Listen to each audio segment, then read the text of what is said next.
में भाषा को लेकर बहस कोई नई नहीं है, लेकिन इन दिनों ये बहस सिर्फ दक्षिण भारत तक सीमित नहीं रही, बल्कि उत्तर भारत में भी इसका राजनीतिक रंग गहराता जा रहा है। हिंदी बनाम अंग्रेजी की ये जंग अब सिर्फ भाषाई पसंद की बहस नहीं, बल्कि सियासी विमर्श का अहम हिस्सा बन चुकी है।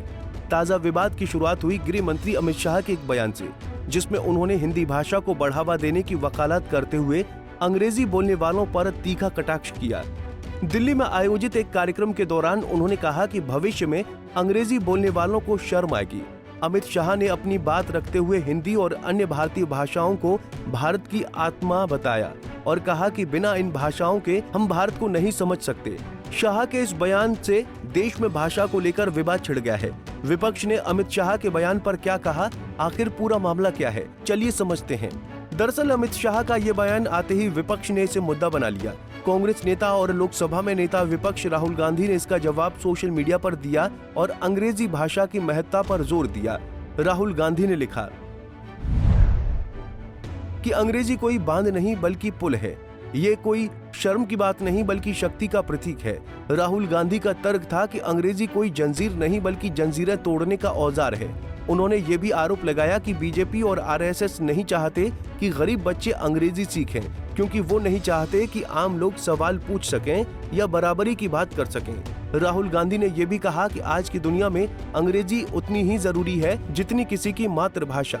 ये भाषा रोजगार दिलाने का माध्यम है, आत्मविश्वास बढ़ाने का जरिया है और वैश्विक प्रतिस्पर्धा में शामिल होने की कुंजी है। उनका ये बयान साफ तौर पर अमित शाह पर निशाना था, भले ही उन्होंने उनका नाम न लिया हो। इस बहस में दो अलग नजरिए साफ दिखते हैं। एक तरफ अमित शाह हैं जो भारतीय भाषाओं को आत्मनिर्भर भारत की बुनियाद मानते हैं, तो दूसरी ओर राहुल गांधी हैं जो अंग्रेजी को समानता और अवसर का माध्यम मानते हैं। अमित शाह का कहना है कि भारत की भाषाएं संस्कृति का रत्न हैं और इन्हीं भाषाओं के जरिए हम देश को आगे ले जाएंगे, शोध करेंगे और वैश्विक नेतृत्व हासिल करेंगे। दूसरी तरफ राहुल गांधी का मानना है कि अगर गरीब का बच्चा अंग्रेजी नहीं सीखेगा तो वो पीछे रह जाएगा। उनका ये भी कहना है कि भारत की हर भाषा में संस्कृति और ज्ञान है, लेकिन अगर भारत को दुनिया से मुकाबला करना है तो हर बच्चे को अंग्रेजी भी सीखनी होगी। ये बहस सिर्फ दो नेताओं के बीच नहीं बल्कि ये उस गहरे विमर्श का हिस्सा है जो भारत जैसे बहुभाषी देश में समय समय पर उभरता रहा है।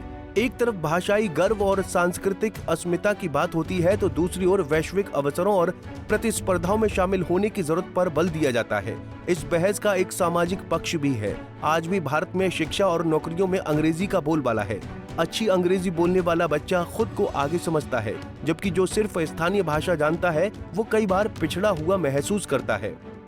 राहुल गांधी इसी सामाजिक असमानता को खत्म करने की बात कर रहे हैं, जबकि अमित शाह देश की आत्मा को बचाए रखने की वकालत कर रहे हैं। हकीकत यह है कि भारत जैसे देश में सिर्फ एक भाषा से काम नहीं चल सकता। यहाँ हिंदी को सम्मान देना जरूरी है, लेकिन साथ ही अंग्रेजी को भी नजरअंदाज नहीं किया जा सकता। ये भी सच है कि अंग्रेजी ने भारत के युवाओं को दुनिया भर में पहचान दी है, लेकिन ये भी उतना ही सच है कि हमारी भाषाएं हमारी जड़ों से जोड़ती हैं।